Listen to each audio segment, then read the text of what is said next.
It's easy to say and harder to do. Mm-hmm. Steve Harney, who died earlier this year, was a real estate industry icon and a great guy. And he came and spoke to us during the financial downturn, things we'd never seen.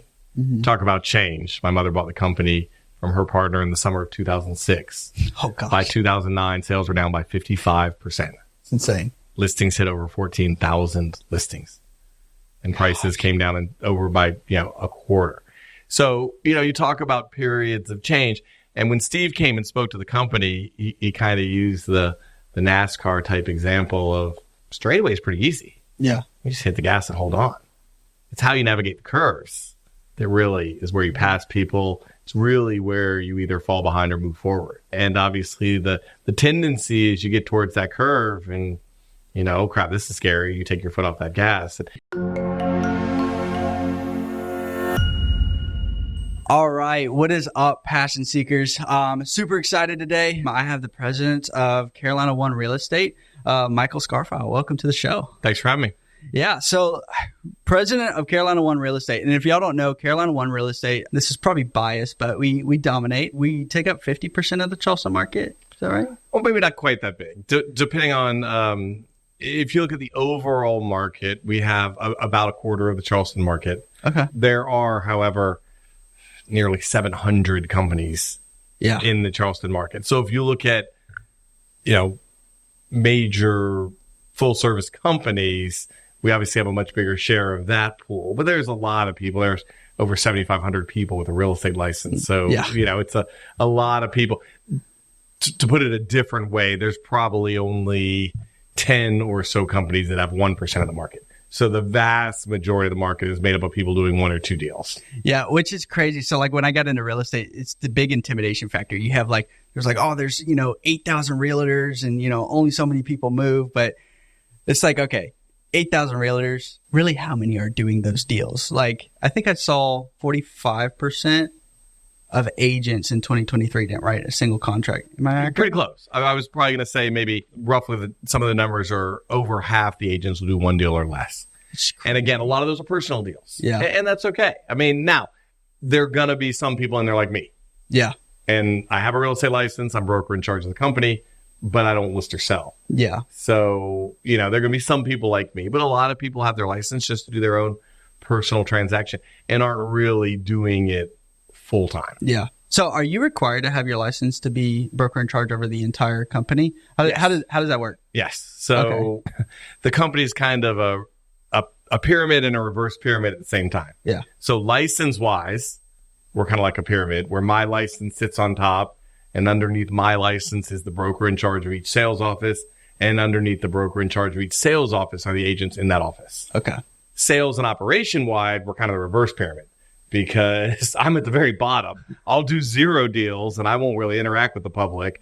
And obviously on the reverse side, we have a large number of agents out there selling houses, dealing with the public. And then you go smaller to the brokers and then even, smaller down to me. So it's kind of the least important person in the actual day-to-day things. Yeah. So you don't do many deals. What brought you into real estate? Did you start out as a licensee? No. So a couple of different things. So first off, family.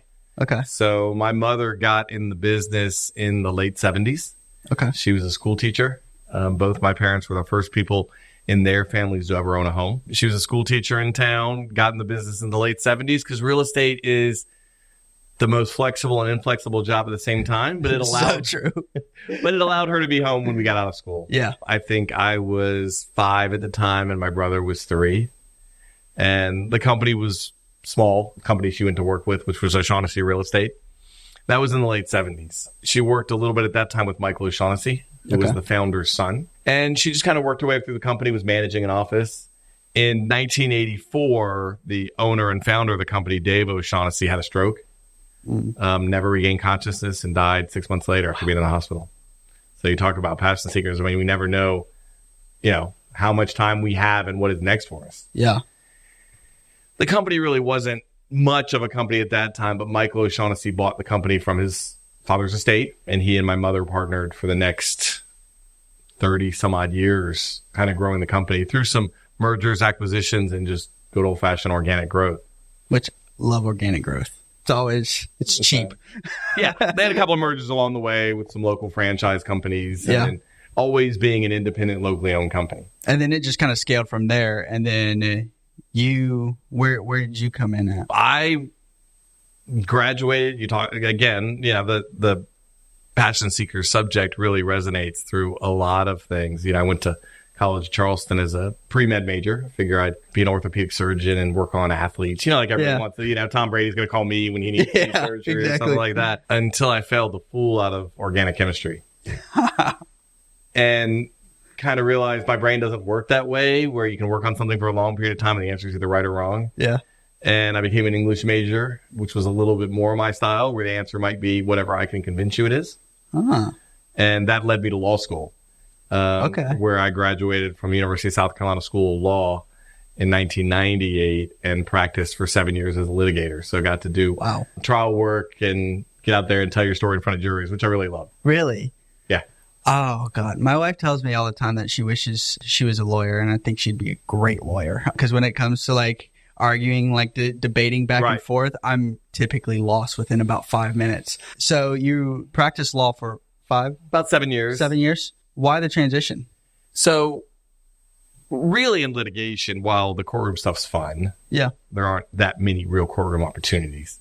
And in the legal world, really what you get to do is solve problems. Mm-hmm. And that's really what I like to do, is both create things and solve problems. In the 2003, 2004 window, there were some shakeups at the law firm that was handling the company's litigation work, the Carolina One company. And so that work got moved over to me.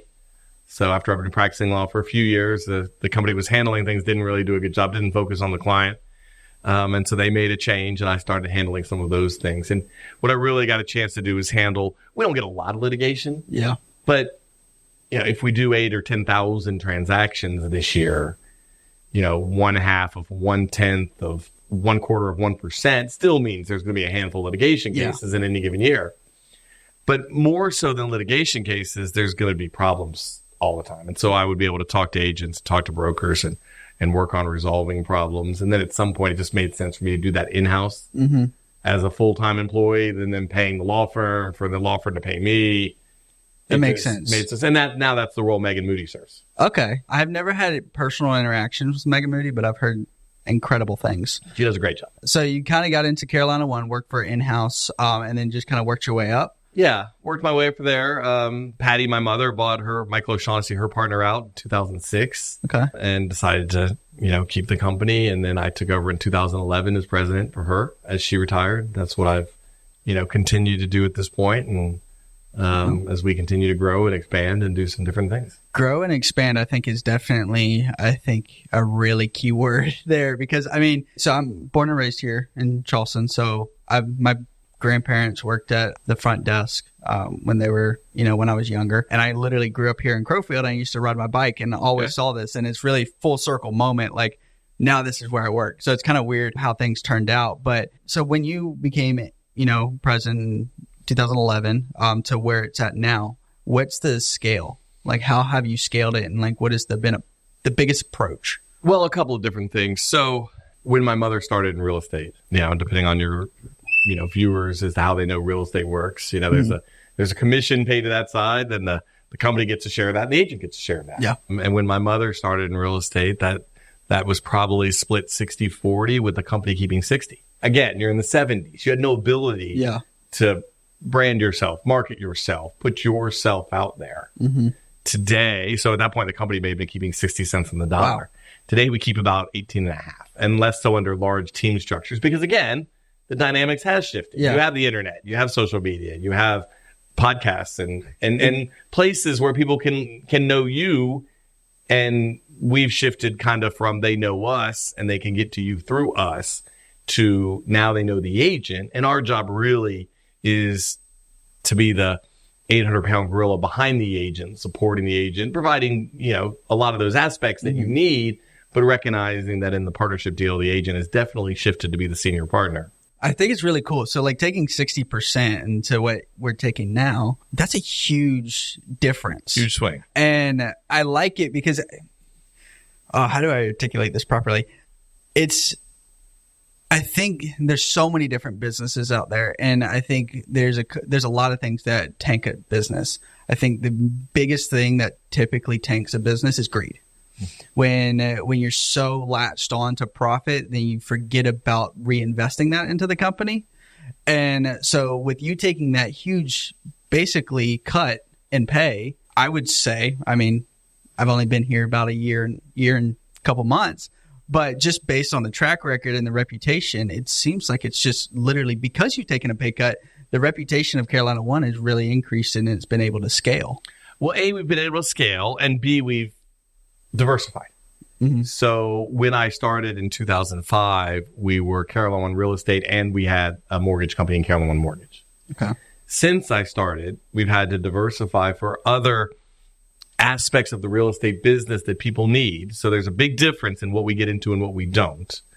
But for example, and we're no longer in this space, but since 2005, we opened a vacation rental division, helping our beach property owners manage and rent their homes. We opened a property management division. We now have done some different things in development with our new homes division. Mm-hmm. We opened an insurance joint venture. We opened a title joint venture in partnership with Weeks and Irvin, who's located in the building we're in now. Yeah. So all of those things also help fill in the pie from some of that revenue that was lost. Then in addition to that, absolutely, we have gotten leaner. Technology helps. An office that may have been run with, 3 or 4 employees might now be done with 2.5, mm-hmm. meaning an office will share somebody. Yeah. We might have more agents per office. That again allows us to lower that footprint. But, while there are always, I agree with your comment about greed, while there are always things you can do to reduce costs, you have to make sure you're, cutting fat and not muscle. Yeah. And so we believe in physical space. A lot of companies don't. There are a lot of companies that say, get rid of your building, get rid of your broker, everybody go online. But we're a people-based company, and we believe in that. Mm-hmm. And so we believe people do better inside physical space where they're coming to the office and there's that synergy and that energy and that camaraderie, and you can make 1 + 1 = 3. Yeah. And that's part of our model, and that's part of what makes us different. Which I like that, because this is like controversial in the sense of when COVID hit, a lot of people went from working from home. Sure. Which I think working from home is fantastic. But speaking about this career specifically, I think it's detrimental because we're a people-based business. And if you isolate yourself in a room, you don't become a people person, you become a transactional person. Correct. And it's a huge difference. There's a need for everything. Yeah. There's a need for fast casual restaurants, and there's a need for halls. There's a need for everything across the spectrum. There's a need for, transactional brokers who can just handle the paperwork for you. Mm-hmm. But in our world and in real estate, it's most people's largest single investment. Mm-hmm. And most real estate transactions are going to be driven by life. Mm-hmm. I had a meeting the other day with somebody. He's in his early 70s. He's retiring. Well, okay, great. Now he's slowed down his business. He only has a handful of clients left. So now he doesn't need that office space, that office condo that he's had for 30 years, and he's going to sell that. He's got a, aging mother-in-law, and, they're talking about moving in with her and helping take care of her. And so, now he wants to downsize that house. Those are the life conversations mm-hmm. that we have with people. It's not a transaction. It's their life. Yeah. And, he's not looking for somebody to fill out the paperwork. He's looking for advice. How do we help do this? Maybe I keep the condo as an investment. Maybe we rent it and it brings in some income. What do you think the timing is to do best on the house? And how does this work? And how do we handle the other? It's life and it's important. But those aren't things that are going to be done remotely. Yeah. Yeah. And I think, so like I made a personal, not vendetta, but like a commitment to myself. I said, if I'm going to do in real estate, the first commitment was there is no plan B. This is plan A. If I don't succeed, well, too bad. You're going to figure it out. And then the second one was, I don't care what I have that day, go into the office. I don't care if it's for an hour, for 2 hours, for 3 hours, for 30 minutes. Just go in to start your day. Because I was going from corporate where it was the expectation of working a 9 to 5. Like I was just told to be somewhere. Now you go into real estate. It's like you graduate from, real estate school, you pass and all this. And they're like, congratulations, you passed. You're a realtor. I'm like, great. What now? Well, people need accountability. Yeah. I listened to Michael Phelps' coach one time. He couldn't keep up with Michael Phelps for one stroke in the pool. So why does Michael Phelps have a coach? Makes him better. Yeah. You know, he holds them accountable. He says, we're going to meet at practice. You know, I mean, it's important. I mean, not that, and that's one of the most disciplined men in the world. Yeah. But he still needed somebody to help, you know, and I think that's part of us doing that for one another. Yeah. And I've always related it. So the scripture to back this up, and also my mom. It is very powerful sources. Very powerful. And one, the scripture is iron sharpens iron. The very well-known scripture verse. The other, what my mom used to say is, be who you want to hang around. Sure. It's like, that's it. You know, it's cliche, but she was like, if you want to be a doctor, hang around doctors. Sure. If you want to be a successful business individual or a guru, go hang out with those type of people. We're humans. We just morph into whatever we're around. I mean, I've seen it evident in my success in real estate within just the first year is I made that commitment. And I mean, I'm coming on literally just hit my first year, like had 7 deals within that first year, which is not nearly where I wanted to be. But we'll put you in an elite air because you have to realize you're going to burn a quarter of that first year. Even if you ratify a contract on day one, it's not going to close for 60 days. Yeah. So you burn a quarter of that first year. It doesn't even count. Yeah. So really you should give yourself 15, 16 months and judge that, let alone the fact of just getting started. So, I mean, that really does put you in, just doing that number of deals as a seasoned agent would put you in the top 25% of all agents. Oh, jeez, that makes me feel good. Because like with my personal goal, that's nowhere near when I started in March of last year. But when December hit, I was like, okay, or when January hit, I was like, this is when we're going to really start like counting the year because I wanted calendar years. And like so far I've closed 7 so far and I have 8 pending. Yeah. And I contribute a majority of that to being in the office. As crazy as that sounds. Well, you've got to put in the work. You know, I think a lot of people forget that in a relationship-based business, whatever it is, mm-hmm. I think people get confused between fishing and farming. Mm. Okay. I mean, if we go out today and we hit a hot spot, we could kill it fishing. And we bring in 50 fish, done. Go back to the house, put them in the freezer, we eat for a year, all good, you know, or a month or whatever. Mm-hmm. You can't do that in farming. You still got to put the seeds in the ground. You still got to water. You got to give them time. I don't care what you want to do. Yeah. You know, and I think too many people think I'm going to go out and I'm going to be a fisherman and I'm just going to kill it every day. But long term, that farmer will feed a whole lot more people than that one guy fishing. Yeah. And so it really, I think it takes that time, that investment to grow. And the good news is over time it becomes a whole lot easier because you know where the crops are. You know when they're ready. And you can just cultivate it and take care of it. And that's the relationship business as opposed to the fisherman every day who's hoping the fish are biting, hoping the weather's mm-hmm. good, you know, hoping it's going to bite this time, can't see what's underneath the water. It's a little more, takes longer, but that farm gives you a little more sustainability. And the consistency. And like the big thing is with real estate is everyone's like, oh, it's, you know, it's inconsistent, you know, whatever. You don't know where you're getting paid, which is 100% true. You really don't if you don't put in the right systems. If you're using your analogy, if you're just going out fishing, no, you have no earthly idea what you're getting paid. The farmer knows he's going to have a harvest. You may not know how big it's going to be. You may not know how great it's going to be. But if you're cultivating that field, there's going to be a harvest. And I think, and correct me if I'm wrong, because I think the stat on real estate agents, I think like 90% of agents don't succeed within their first year or they don't make it through. Probably the first 3 or 4 years. I mean, you're right on. Yeah.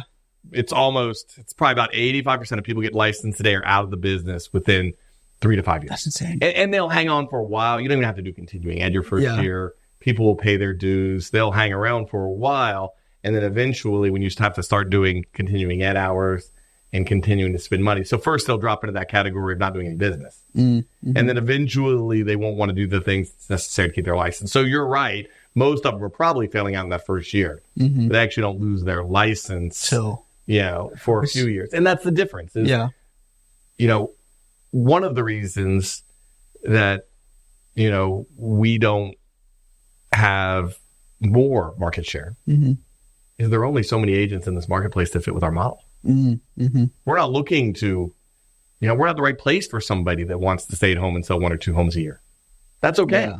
I mean, that just like, you know, Hulls isn't the right place for you if you want to grab a sandwich on your way to the beach. Yeah. You know, they're going to say, no, we're your sit down, special occasion, white tablecloth restaurant. Someone else is going to serve that need. And it doesn't make one right or wrong. They're just different. And so we know there are only so many people that fit with what we want to do and what we provide as a company, or what we are as a company culture or an office culture. Mm-hmm.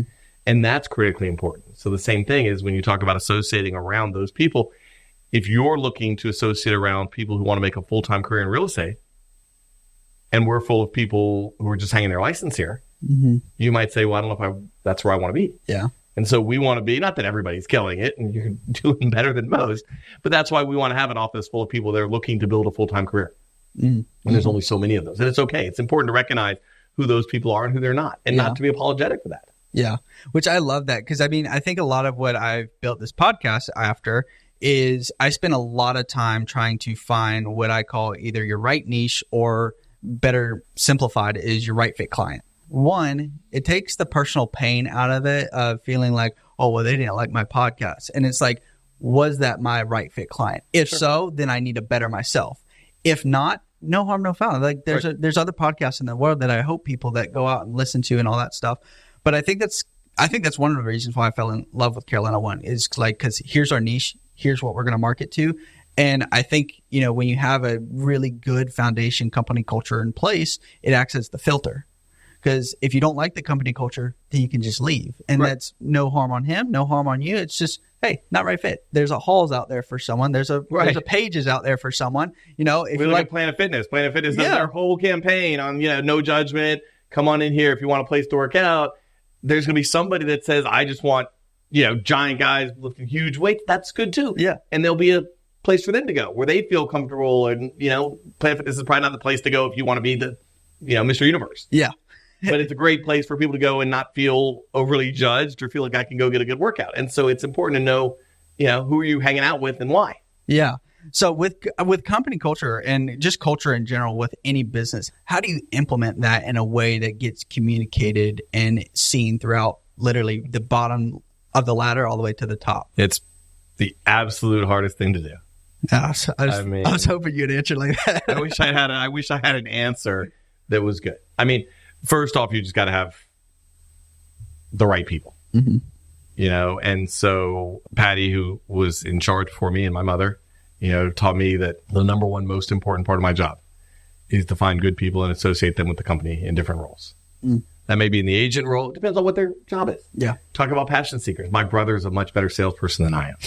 He and his wife are a sales team. They're like our 4th or 5th place sales team in the company.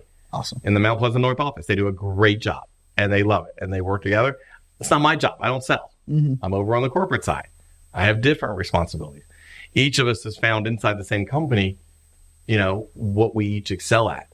But, when you talk about culture, there have been several brokers of this office. I remember interviewing Dean, the broker in charge of the very office we're in. And, okay, great. On an office level, whether it's Tammy at the front desk or Dean is the broker, they're going to be setting the tone in this office. They're going to be setting the example. Is Dean a stand-up guy that's going to do what he says he's going to do, that's going to care about his people? Our brokers don't sell because Dean's sole goal is to help his agents be successful. Yeah.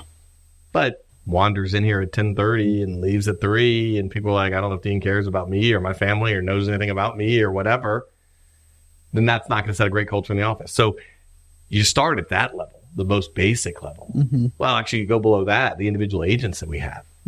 There are some people that aren't going to fit in different places, depending on what maybe focused on them. Yeah. I mean, Michael and Belinda, I've, known them for a long time. I know what they stand for. They represent us well. They're going to have agents. They're going to be out there dealing with the public.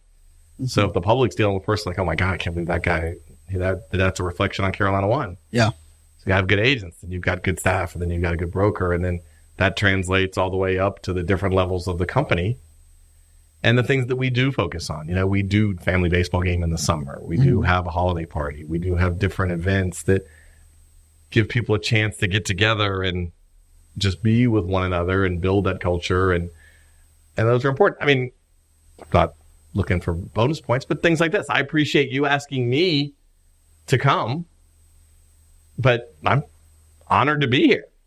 I mean, I'm honored to have you. Well, no, but I'm just saying, but I'm not going to be one to be like, I'm too busy. I'll be sitting in my corporate office and do that. I mean, this will be one of the, better parts of my day. I can spend hours on meaningless corporate stuff that doesn't mean anything, but you and I being able to have a chance to spend some time together will be the the most important thing that I do all day. The last podcast, and I don't know if this is going to go out in the order that I have it planned, but the last podcast we talked about leadership, a good portion of it, and I talked a lot about it with John Crusillo. I could tell just by talking he loves leadership. Absolutely, that's it. That's his an army ranger. He's kind of bred into it. West Point grad. Absolutely, and literally he lit up anytime I brought up leadership. But last podcast he talked about leadership is almost seen as like a taboo thing, not in a bad way, but is like, oh, he's a leader, I can't touch him. Sure. Like, oh wow, superior.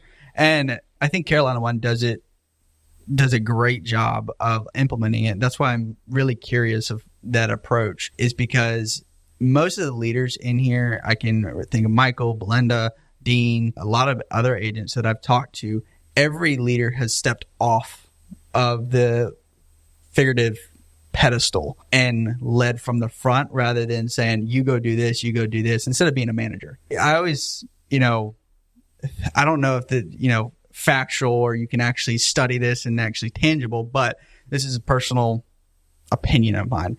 If I ever wanted to know an agent, who they are personally and their characteristics, I would look at their clients. Because even if with any other business, like if you're a roofing company, and I say that because I was in roofing for 8 years, if you're a roofing company and you really want to know the core value of that roofing company, look at the people that they work with, because you track like-minded people. Sure. Or look at the job site. Yeah. What does it look like? Oh, so I'm just saying. I mean, that's the, when you talk about Dean stepping off the pedestal or people like that, I remember the first office I ever managed, people were complaining because there's a giant pothole in the parking lot. Mm-hmm. Well, I was co-managing the office with a young guy. This was in 2005, named Jeremy Wood. Well, at lunchtime, we just went and bought a bag of pre-mixed asphalt from Lowe's and stuck it in the hole. Mm-hmm. Called it. And they're like, "Oh my God, you've fixed the hole." Well, we've been trying to get so and so to repave the what? Well, I mean, okay, maybe it was a landlord expense, and maybe we made 900 phone calls, but wasn't that big of a hole. It just needed a little work. I mean, and so I think that goes obviously back to a lot of us how we're raised and what's important to us. When I was young, part of a Sunday when we first had a vacation rental company, which we later closed to open the new one, probably 15 years ago now. We'd go through and the kids would strip the beds and put the linens in garbage bags, and my mom would come behind us and make the beds for the next guest checking in later that day. Mm-hmm. I mean, that's part of what you do when you grow a business. Yeah. I mean, and think twice of it. And so I think, that really is a question. There's not much I know inside this company that I would ever ask anybody to do that I wouldn't be willing to do myself.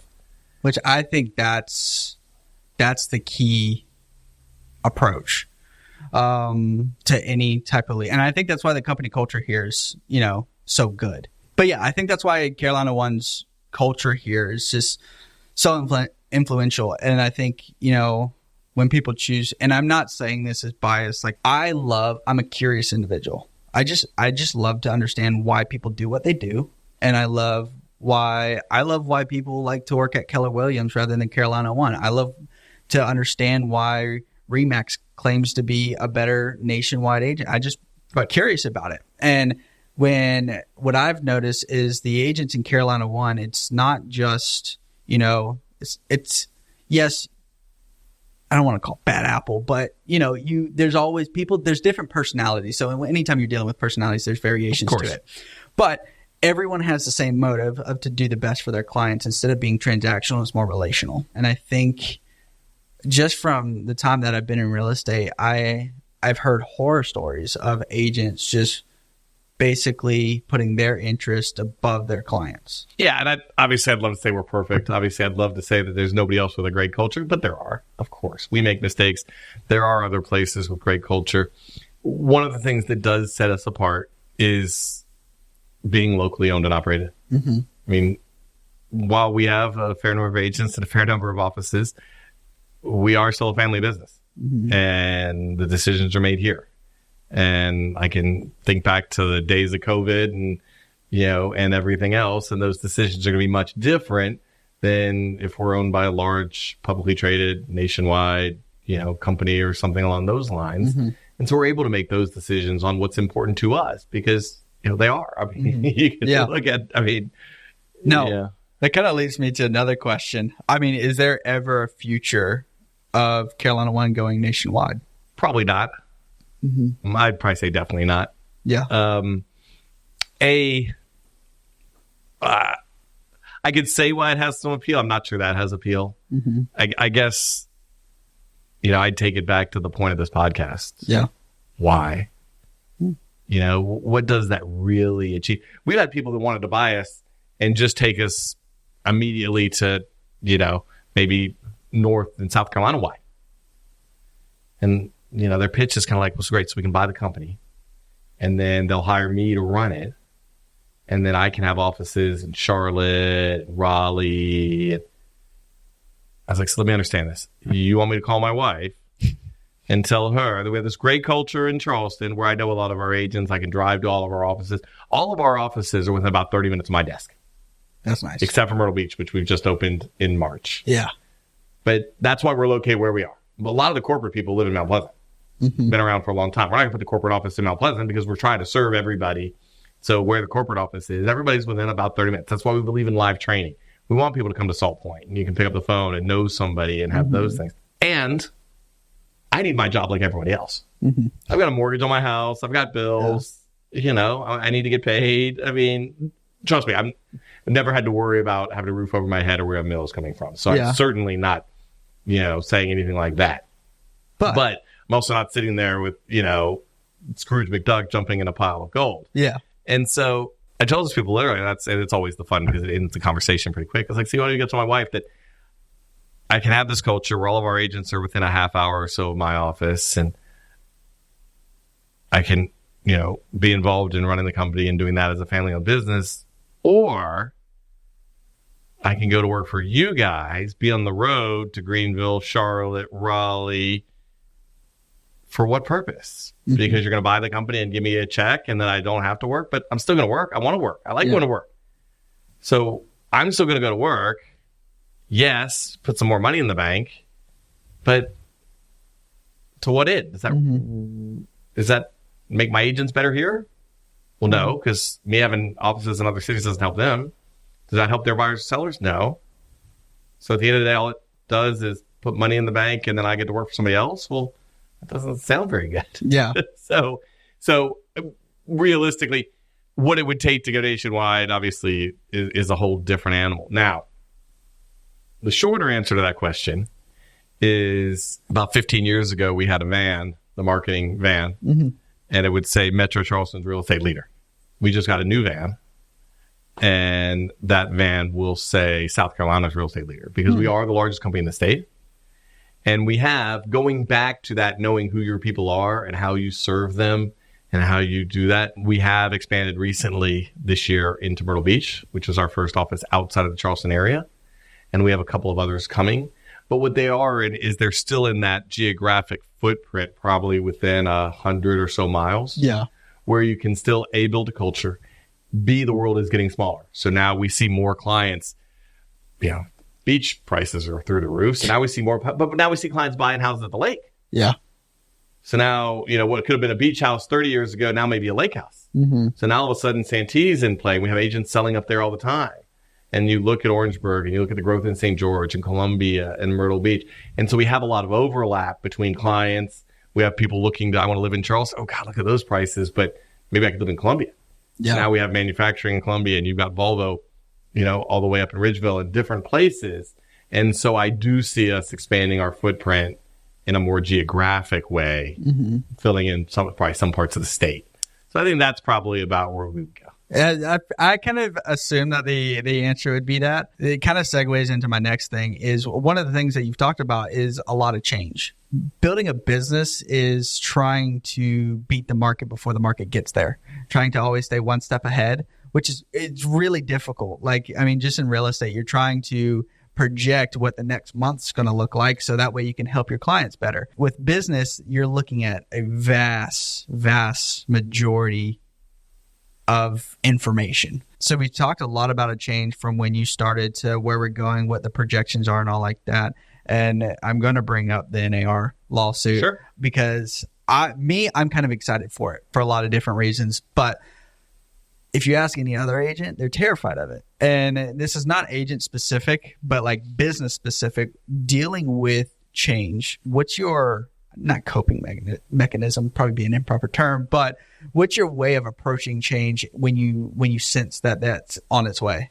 It's easy to say and harder to do. Mm-hmm. Steve Harney, who died earlier this year, was a real estate industry icon and a great guy. And he came and spoke to us during the financial downturn, things we'd never seen. Talk about change. My mother bought the company from her partner in the summer of 2006. Oh, gosh. By 2009, sales were down by 55%. It's insane. 55%. Listings hit over 14,000 listings. And prices came down over by, a quarter. So, you talk about periods of change. And when Steve came and spoke to the company, he kind of used the NASCAR type example of straightaway is pretty easy. Yeah. You just hit the gas and hold on. It's how you navigate the curves that really is where you pass people. It's really where you either fall behind or move forward. And obviously the tendency is you get towards that curve and, oh crap, this is scary. You take your foot off that gas. And while you've got to make sure you navigate it, the truth is the drivers that are going to win are the ones that accelerate into the curve, and allow it kind of to pull you through to the other side. And I think that's where, now, that's easier said than done. I mean, It's easy to say that on the backside of the financial crisis. It's easy to say that on the backside of COVID. And here we are with the NAR decision, on the front side of that. As far as the decision of itself, well, I also believe, so you have that. Hopefully we're always looking to accelerate in the curve, and it's easier to just hang on and on the straightaway. And so, we got to look at where we have our opportunities. If you like to gamble, people will tell you on blackjack, you're going to make your money on your splits and your doubles. Yeah. I mean, it's kind of the same way. I mean, this is where you're really going to accelerate. And we've seen that in the last couple of years. We gained 2 points of market share in the last 12 months. Wow. 2 points of market share would be like purchasing the number 6, 7, and 8 company combined for nothing. Just having organic growth. Yeah. But we've seen that because of the way people have leaned into relationships. And while other people who have maybe only done internet or only done billboard or only looking for those, they've been hurt with less millennials able to buy, with interest rates higher and affordability being challenged, if they haven't leaned into the relationship side. The NAR lawsuit, I think at the end of the day, will have minimal negative impact and will take a little while to wash through. Remember, in South Carolina, we've always had buyer agency. Yeah. So the majority of states are being forced to introduce buyer agency, and we've had it for decades. On the commission side, on the buyer side, it's just going to make people sharpen their game. Yeah. We've always done a great job on the listing side. I got a listing presentation for you. I got a listing plan. I got to sit on the couch and go through the whole thing with you and get you to sign the listing. And then I'm going to pay this buyer agent so much, whether he's good or not, or she. And the buyer's agent hadn't really had to perform. A not so good buyer's agent got paid the same as a great one. Yeah. Now, the not so good one will be paid less. The great one will be paid more. That's how market economy should work. Halls gets a premium price because they have a premium product. If they're selling, not as high quality meat or providing not the same level of service or ambiance or experience, then they'll charge less. And that's how it should. So you'll just see that the buyer side of what agents get paid, you'll just see that range out like the list side always had. Yeah. And that's really the only thing I think. The last thing I think about change, and maybe it's Pollyanna or not, I don't believe in worry for worry's sake. It's what sells, it's what clicks, it's what watches the news, it's the let's watch the hurricane coming for 7 days and think about what happens if the house gets blown away and then it turns, and what did we just spend the last 6 days doing? Yeah. And I don't know really where that part comes from, but I'm chairman of the Realty Alliance this year, which is about 65 of the largest real estate companies in the country. And we had a meeting, and of course, the NAR settlement and all of these things, and what's it going to do to this and what's it going to do to that. And, my meeting, my big message at the end was we just got to focus on the day to day. And at the end of the day, we're going to be here at the next meeting and the meeting after that. Be like, oh, well, that wasn't that bad. Yeah. Or we can. Do you know Dan Hardy? No. He started in real estate, actually, and now he started a magazine called Success and had a bunch of entrepreneurs interviewing them and all that stuff. But he wrote a book called The Entrepreneur Roller Coaster. And I'm getting to the tail end of it. And the big thing, and this is kind of the premise of Passion Seekers, is fear. The chapter literally was labeled fear. And the first sentence, don't fear. And it's like, it really is that simple. It doesn't mean don't plan. doesn't mean don't be prepared.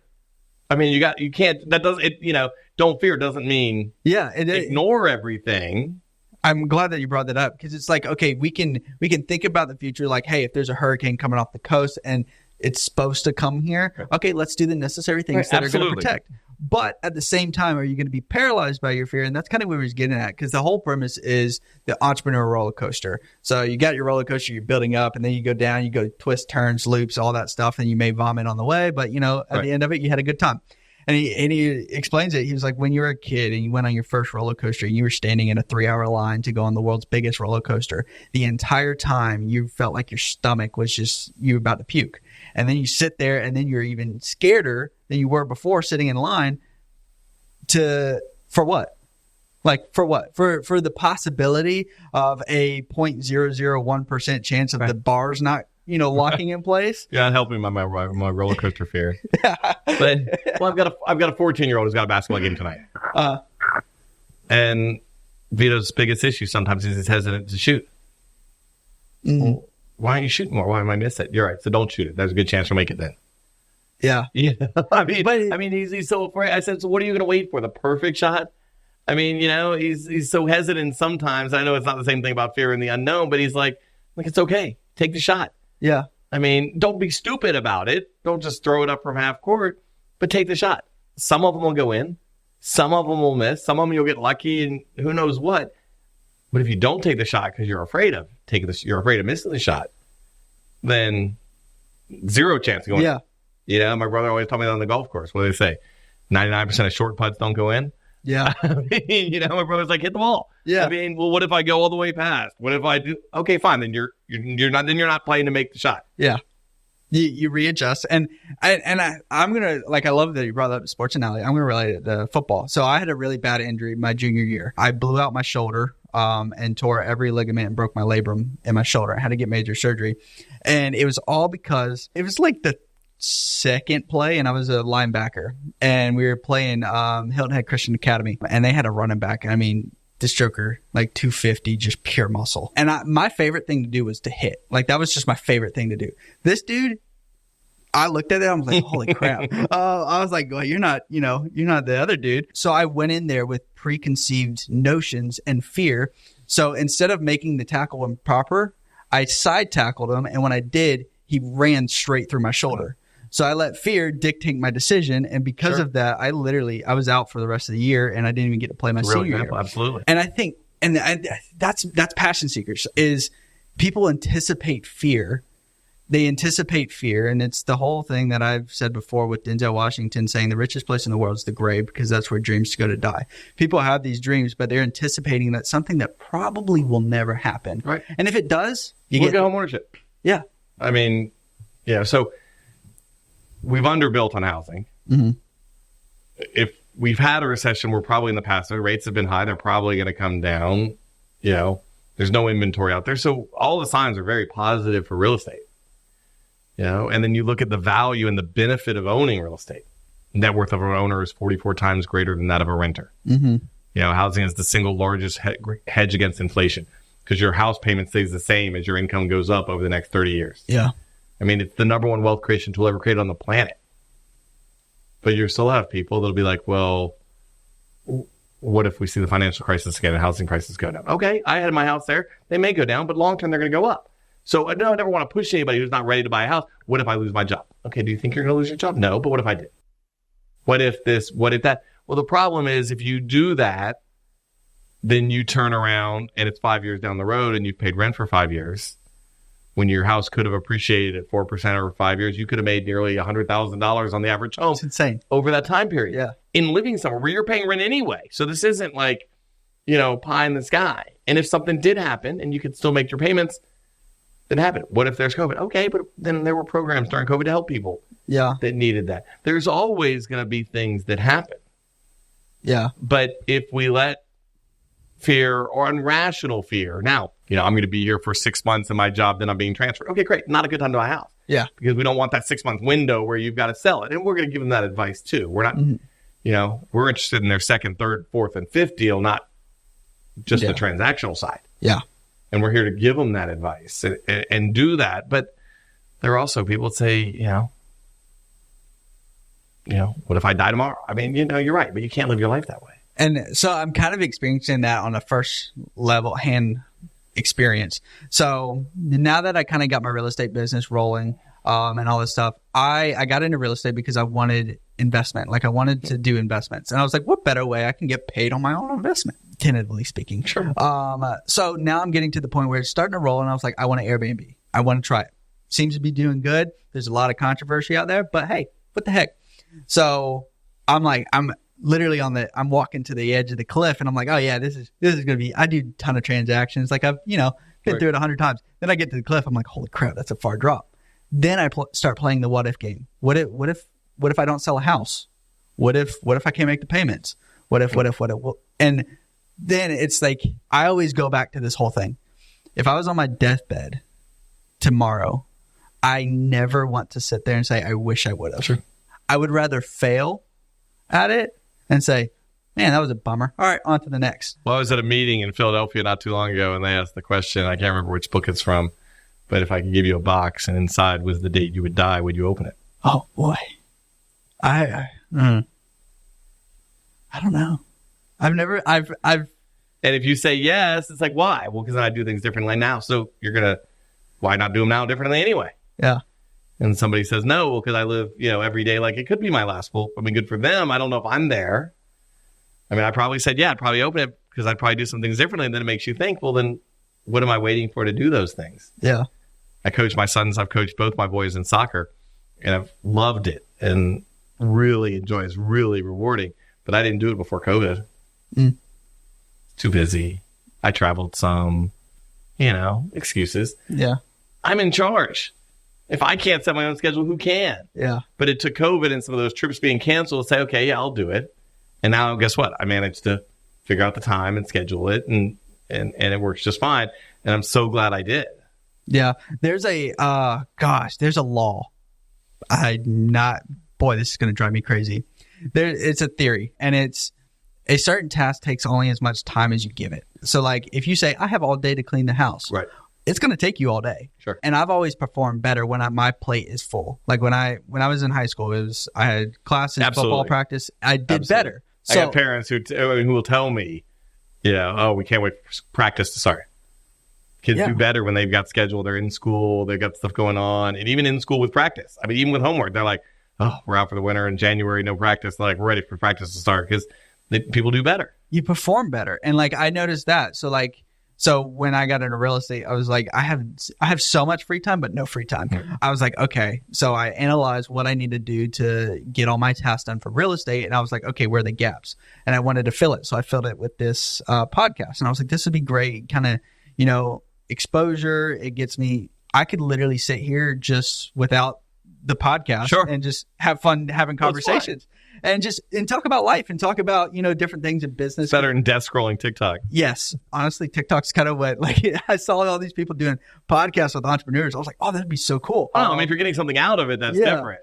But I was like, let me just take the time and just sit down. And I was like, and it's built off the iron sharpens iron. If I'm surrounding myself by people that are succeeding at their passions and growing after it, then by osmosis, that's the theory I'm hoping to play in it. We partnered with a lot of agents.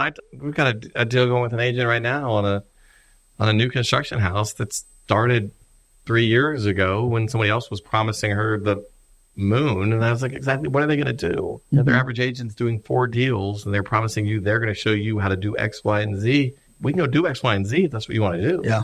So start with, this is what I'm going to do, and then figure out how do we go do that. But I mean, who have you really had those conversations to? We live in our James Island, and this will open up lots of phone calls. But, our new James Island office, I put out there many years ago, 4 or 5 years ago, that we were going to relocate our James Island office. Great piece of property came on the market. Agent called me. Well, He ended up representing me on buying it. Said, you put out there, you guys need a new office. Well, here's a piece of property. Yeah. But, I can count on one hand the other number of agents that have called me to say, hey, this would be a great spot for an office. Or, have you guys ever looked in this area or something along those lines? Now, again, it's not going to work every time, but, the more you do it. Yeah. Who's putting themselves out there? Who's asking those questions? What was the harm? Literally, the agent sent me an email. We looked at the property, wrote a contract for a decent sized chunk of land. I bet he was like, man, that was the best email I ever sent. Yeah, but he listened when I talked in the office and thought, what can I use this information for? Yeah, and he's consistent. Yeah. And I think that some of it has a negative connotation with it, but if you stand on the sign long enough asking, I'm going to relate it to real estate. Hey, I have a house to sell. If you stand on there long enough, it's eventually someone's going to say, hey, where's the address? And you're eventually going to sell it. Well, and that's why the relationship side works with at least how I could do things. Yeah. I couldn't necessarily just cold call people all day. It wouldn't fit my personality. But I call my friends. I can call the people I know, like, and trust me. I can call the parents on the soccer team. I can call the people in the PTA. I can call everybody in, Shadow Moss neighborhood and tell them about that new listing that just popped up. Mm-hmm. I can call my friend who just retired and say, what's your plan for your office condo? Yeah. And that leads to, and we're also thinking about moving in with my mother-in-law and selling our house as well.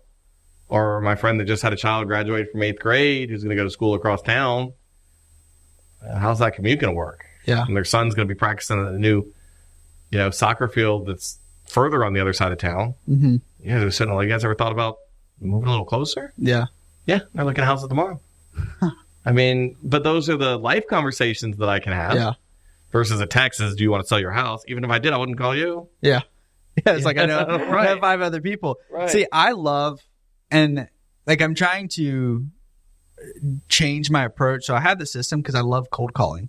One, because I just love talking to people. And I think cold calling works, I think, as a means to the end to add people to your sphere. Yeah. So, yes, the farmer still has to eat while the crops are growing. So, yes, let's go fishing. Absolutely. Yeah. Open houses are a physical way to cold call and still do things that way. Mm-hmm. I think over time, as you have a massive sphere, then it's just adding to your sphere. Because that's kind of where I got, like, I'm born and raised here. I know a lot of people, but also my generation, it's the, yes, they're going to be buyers, but right now, most of them are renters figuring out life, which is fantastic. Right. And I think they should do that. I really don't like the fact that I'm now the one who all my friends are buying. The roles will be flipped. After 20 years, but that's all right. But so like when I got into real estate, it was like cold call. I need to build a sphere of people that are actively buying. So like that, my first year, literally, my goal was 235 calls a week. I was like, I just need to knock it out. And I made some of them, I've gotten a total of 17 deals out of it, which it's a lot. The ratio, when you do the ratio, it's like, whoa.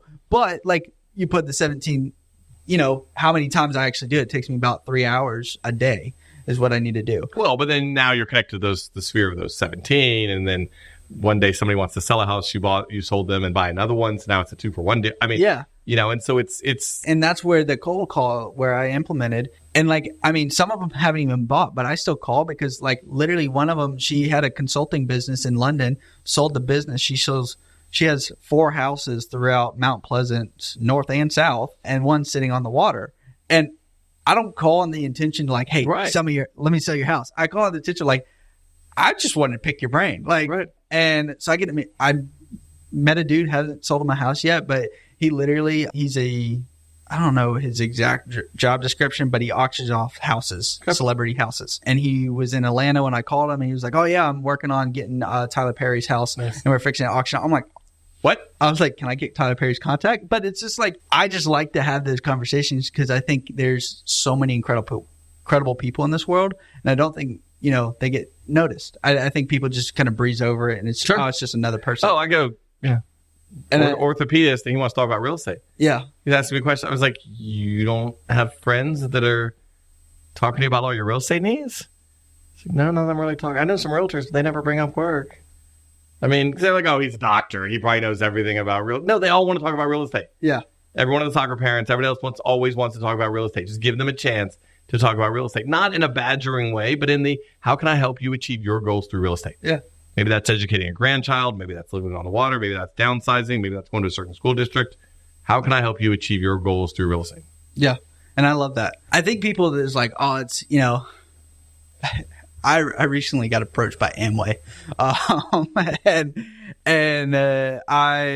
they have their stipulations and everything. Sure. And like what I read on, I looked them up and I read it through Reddit because I wasn't really familiar with it. And everybody was like, oh yeah, the friends that you think you're friends, once they join Amway, they're just, trying to convince you. And I think people think that in real estate. I'm like, no, people, like I just talk about real estate because I like it and it's my job. I've got a great Cutco knife at home that my nephew sold me that is an amazing knife for slicing tomatoes. I mean, it's obviously pretty pricey, and he was doing that while he was in college. And absolutely. Anyway, there are a lot of things that people can do and do well to help people and provide them a benefit. Nothing is like real estate. Yeah. And nothing. I mean, it is the single largest wealth creation tool that is ever created on the planet. And the 30-year or more fixed mortgage, there is nothing like real estate. And what I love about it is, people can sit here and say it's a biased comment since we're both involved in real estate, but it's like, no, let's look at the stats. Let's look at the numbers. It's still a primary need. You're going to have to live somewhere. So agreed. And it's not right for everybody. Yeah. And so absolutely, it's not something that everybody should do. If you're not doing it, there needs to be a reason why or a goal you're reaching towards. We're not going to tell everybody to go buy a house. The last thing I want somebody to do is go buy a house. First off, if they're not going to qualify, it's going to be a waste of your time or someone else's time. But they need to understand the difference. They need to understand the implications on credit and longer term or other things. They need to understand what opportunities are out there and Palmetto Hero down payment assistance for firefighters or, any of those things. But they also need to understand that 10 years from now or less, based on the way rates or places are going, 7 years from now, your rent is going to double. Mm-hmm. Your mortgage payment will be the same. Yeah. So if your income goes up, that's why, you used to be able to buy a house with one income and now it takes 2.5. Mm-hmm. Yeah. The people that bought a house 30 years ago with a fixed mortgage now have it paid off or bought one 20 years ago, have the same payment. They're not having the same pressures that a lot of renters are paying. Now, if you're getting relocated every year, it's not right for you. Or if you're, it's certainly not going to be right for everybody, but it's a conversation worth having and it's a primary need. So shelter's something you're going to be paying for somewhere. Yeah. Now, you may have the best deal in the world, and it's great. Live with mom or have a roommate or have a roommate that helps you pay that mortgage. Either way, you're going to be having a shelter conversation.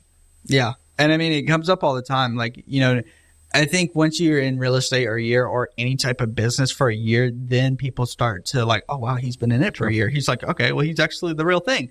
So a lot of people have been asking me about real estate. And not that I wasn't the real thing when I started. I just had, I was like, I'm new to this. I don't, confidence. I didn't know what I was doing. And everybody knew it and that was fine. But I think, I was having to have that conversation with my wife. We were looking at, my wife's an animal person. She science person all the way, all that stuff. Business, not her forte. Totally fine. And we were talking about, our mortgage and, looking at buying an Airbnb. And I was like, yeah, this one's going to be, a good bit more than our mortgage. She was like, oh, I'm not going to pay for that if our house looks like this. I was like, I logically looking at it, yes. Why would you pay more for something that's less that we own now? I was like, but market always moves up and like we're locked in. Like it doesn't really fluctuate besides our equity. And she just like couldn't wrap her mind. And I was like, that's the benefit of home ownership. I was like, yes, I can go buy this house and the mortgage might be $2,000 a month. And, it's $2,000 a month for 30 years. Right. No matter what happens. If your income doubles, the cost of your housing just went down. Yeah. As opposed to rent, where the cost of your housing is a proportion. Rent's going up faster than wages. Yeah. So you're going backwards unless you can fix that payment in. Yeah. And I think that's the thing that I love about real estate. So like we bought our personal property to be an investment property. This was our first home. We got it ranch style. And I was like, this would be a good rental property once we, decide to go anywhere else. And I was like, this is the crazy thing. Rent now on our house, I can pocket $1,000 just because I'm at a 2.9% interest rate. And I was like, that's insane. Someone's going to pay $1,000 more than I pay for this house willingly. And that's just the market value of it. But it also means there's going to be less and less inventory because you're not going to sell that thing. Exactly. Which means there's another reason why house prices are going to continue to go up because there's less and less people willing to part with it. And we're building fewer and fewer new homes. And there's less and less land available. That 2.9 interest rate. Things get further and further out. And so that pushes prices up more and more. Yeah. So people who say they're going to wait, it's not going to happen. Yeah. And I think that's a concept that's really hard for people to grasp. Like, oh, if I just wait, interest rates are going down. I'm like, well, no, it's a teeter-totter. When interest rates go down, prices go up. Right. And I was like, the crisis we've been is interest went up and house prices went up. Wrote an article last month, the cost of waiting. Yeah. I mean, you're absolutely, rates will go down and you can refi later. But if you waited a year at the average sales price and houses appreciate at less than they're appreciating now, just at 3 or 4%, that year of waiting, even on the added interest you pay, will cost you $15,000, $20,000. Yeah. I tell people all the time, don't worry about the list price unless you're paying cash. If you're paying cash, I get it. But if you're not and you're getting a loan, just figure out what you can afford monthly. Like the odds are you'll never pay off this house. Right. It is a different game, like at cars and stuff. Yeah. They always talk about the payment, where they don't advertise sometimes how much the car is. They talk about the payment, but housing always talks about here's how much the house is. And it doesn't matter what the house is. You're 100% right. Yeah. Affordability is not impacted by that. It's by the rates and what you can pay. Yeah. So, oh gosh, I could talk about real estate forever, but let's kind of wrap up a couple things. One of the things, and I like to end with like a key question. So Passion Seekers is a lot of focus to future entrepreneurs, current business owners, and people like that. In your realm, you've seen a lot of change. You've been in the game a lot. You've seen a lot of different things, and especially with real estate, whether you want to believe it or people want to believe it or not, real estate is a business. When someone's starting a business, what are some of the characteristics that you think are the most successful in an industry? Well, I mean, I think you really hit on one of them before, which is surround yourself or associate with good people. Mm-hmm. Whether that's hiring the people or whether that's just, connecting with them. I think, people are hesitant to do some of those things. We have some large trade associations and be like, oh, I'm really busy or I'm this, that. And it's some of the most valuable time that I spend because I get outside the office talking to other people doing what I'm doing. And I learn, great things as opposed to, sitting in my office and talking to myself. Yeah. So, I mean, I think that's huge. Obviously, everybody's got to do what fits within their comfort level. Mm-hmm. I mean, it's easy to say take risk and do these things, but not if it's going to freak you out and keep you up at night. I mean, the whole point of finding your passion is finding your passion, whatever that is. Mm-hmm. I mean, if that's making enough money so you can be fishing at 4 o'clock every day, then great. Mm-hmm. One of the things that I think is so amazing with real estate is, while they're not employees, we have over 1,000 independent contractors. Mm-hmm.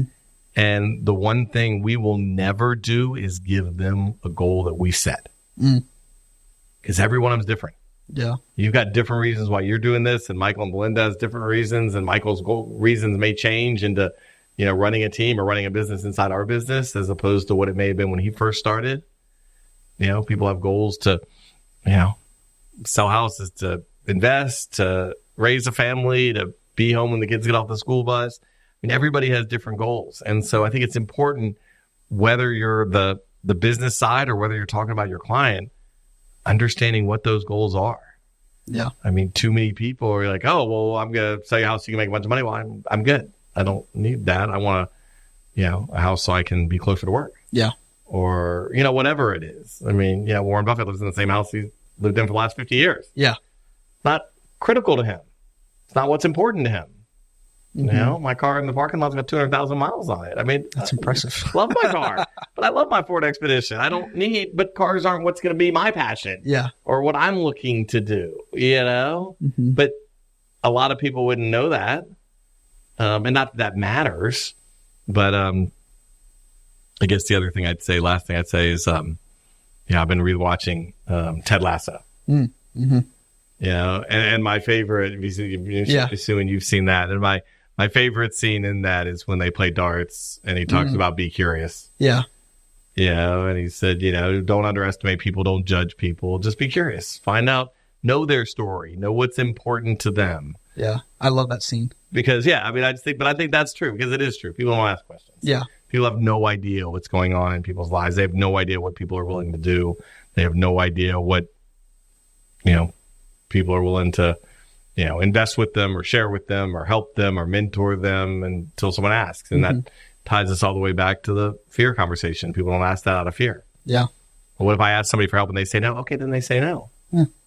One step closer to it, yeah. Right. But if I don't answer any of those questions, if I don't ask any of those questions, if I'm not curious, if I don't, take some of those steps, then, if I don't take that shot, I guarantee you'll miss it. Yeah.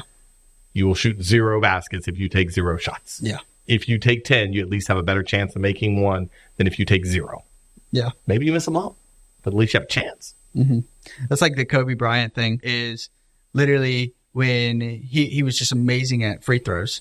And after practice, he would shoot 250. I think it was like 250 free throws. And he would not leave until he hit 250. And it was just the consistency. So literally, he could do it in his sleep because he just practiced at it. And I think... But Michael Jordan throws up the ball and everybody says he got lucky. He didn't get lucky. Yeah.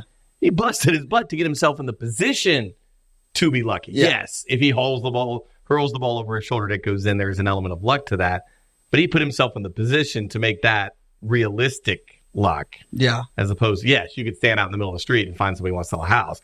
Or you can make 250 calls and find somebody. You say, well, yeah, you got lucky. Well, sure. But not if you don't make the calls. Yeah. And you know, you perfect it along the way. And I think that's what I think that's why I love cold calling, because literally I can cold call them and I can have a tactic and I have approach to it. Sure. And literally they scream at me, hang up on me, and then I'll wait a week and then call them back and they don't even remember me. So it's like, all right, try again. And there's a different tactic to it. My self-confidence is too low to do some of that. So. Fair. When I had a cold call and sell roofs, Right. Trying to sell a house is a lot easier than selling roofs. I at least need some connection to that. I remember selling Easter bunnies as a kid, and we had to sell them for school. And I couldn't knock on the doors, just ask somebody if they want to buy an Easter bunny. But what I did instead is I got the neighborhood directory, and it showed you who had kids of certain ages. And so I just called to make appointments. And if you make an appointment with an 8-year-old to come see his Easter bunnies, you're going to buy one. Yeah. Because I at least knew you might have an Easter bunny need because you have a child where the Easter bunny is coming to your house. Yeah. As opposed to just knock on doors up and down the street, which is what they originally told you to do. So I only went to 25 houses, but you know what? I sold 25 Easter bunnies. Yeah, which I love it. That's business, is problem solving and being ahead of the game to eliminate, work smarter, not harder. That's a true statement. Absolutely. Like, if you want to go door knock, well, door knock to the people that are renting. Sure. And hustle. I mean, that's what I love. I mean, I love going to a concert and seeing a guy outside with a cooler selling bottled water for $1 each. We bought 40 of them for $5. Yeah. Good for him. I mean, he can sit home and say, well, I'm not going to do anything today, or I'm not going to make any money, or I don't have this. And trust me, he's got struggles that I'd never known or never understood. And, more power to him. But it's doing something. Yeah. Yeah. And that's what I love. And that's what the whole real estate and the hustle and everything. It's a lot of fun. But passion seekers, thanks for tuning in. Stay curious, stay active. We'll see you on the next one. Peace. Thank you.